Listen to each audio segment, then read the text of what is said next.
Oh, hey guys. Wayside School is falling down. Chapter 9, Mush. Warning, do not read this story right after eating. In fact, don't read it right before eating either. In fact, just to be safe, don't read this story if you're ever planning to eat again. Oh, good. You all stuck around. Good. Here we go. Miss Mush wiped her hands on her apron. She smiled at the children who were lined up at the cafeteria. It warmed her heart to see how much they liked her food. Mauricia was first in line. "And what would you like today, Mauricia?" Miss Mush asked. She knew the name of every child in Wayside School. Mauricia looked at the sign. "Special today. Mushroom surprise." "Just milk," said Mauricia. "I brought my lunch." Miss Mush smiled and gave Mauricia a carton of milk. Joy was next in line. "And what would you like, Joy?" asked Miss Mush. "Milk," said Joy. Miss Mush smiled and gave Joy a carton of milk. "And what would you like, Jason?" "Milk, please," said Jason. "Just milk," said Damien. "Milk," said DJ. "Milk," said Leslie. It was almost Ron's turn. He hadn't brought a lunch. He normally ate a peanut butter and jelly sandwich to school, brought a peanut butter and jelly sandwich to school. But there hadn't been a single slice of bread in his house that morning. "I know," his mother had said. "I'll give you some money, and you can buy a nice hot lunch from Miss Mush." She thought it was a brilliant idea. "Can't I just have a peanut butter and jelly sandwich without the bread?" Ron had asked. Now he looked up at the sign. "Special today. Mushroom surprise." He wished he wasn't so hungry.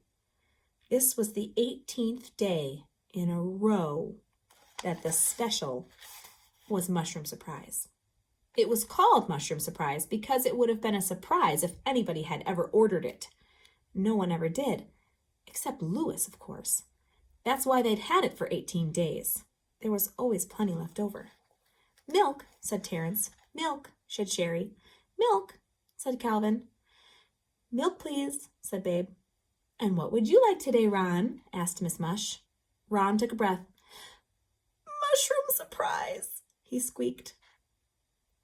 Tears of joy filled Miss Mush's eyes. She blew her nose on her apron, then said, "One mushroom surprise, coming right up." Tears came to Ron's eyes too, but for a different reason.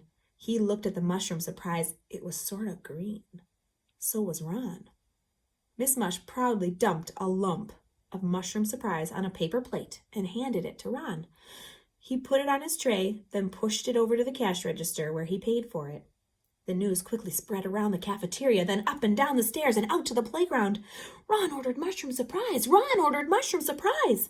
Mrs. Jules was sitting in the teacher's lounge on the 12th floor when Babe burst into the room. All the teachers were shocked to see her. "Babe, you're not allowed in here," said Mrs. Jules. "This is a secret place." "Ron ordered the mushroom surprise," Babe shouted, and then she ran back to the cafeteria. As Ron sat down at a table, 87 kids crowded around him to watch him eat. "I wonder what this surprise is," said Dee Dee. She had the best view. She was pushed right up alongside Ron's chair. "Maybe it tastes good," said Leslie. "Maybe that's the surprise." "No, I think it's called mushroom surprise because after you eat it, it's a surprise if you don't die," said Mac. "Louis eats it. He's not dead," said Jason. "Louis has been eating Miss Mush's food for so long, he's immune to it," said Allison. Ron dug his plastic fork into the goop. He raised it to his mouth. Dana covered her eyes. "I can't watch!" she exclaimed. Ron opened his mouth wide. The fork entered. He brought the fork out again. It was empty. Ron chewed twice, then swallowed. "He ate it," Dee Dee announced for those who couldn't see. Stephen screamed. Said Ron. "Not too bad. Sort of tastes like a mixture of bananas and spinach." "What's the surprise?" asked Dee Dee. Ron looked at Dee Dee. His face flushed and his eyes changed color. His whole body began to shake like a washing machine on a spin cycle. Dee Dee was afraid he was going to throw up. She tried to get away, but with everyone crowded around, there was no room for her to move. But Ron didn't throw up. He stood up, put his arms around Dee Dee's neck, and kissed her smack on the lips. He sat back down. His eyes returned to their normal color. "Bleh!" said Dee Dee, wiping her mouth on her sleeve. "What's the matter?" asked Ron. "Don't you know what you just did?" asked Allison. He shrugged. "I ate some mushroom surprise. It wasn't bad. Sort of like a mixture of a hot dog and grape jelly. I wonder what the surprise is." He dug his plastic fork back into the goop. Everybody ran away. When Mrs. Jules entered the cafeteria, no one was there except for Ron. He was sitting alone at a table eating mushroom surprise. Mrs. Jules sat down next to him. "Hi, Ron," she said. "So how does it taste? And what's the surprise?" Ron swallowed another mouthful. He looked at his teacher. His face flushed and his eyes changed color. What do you think happened?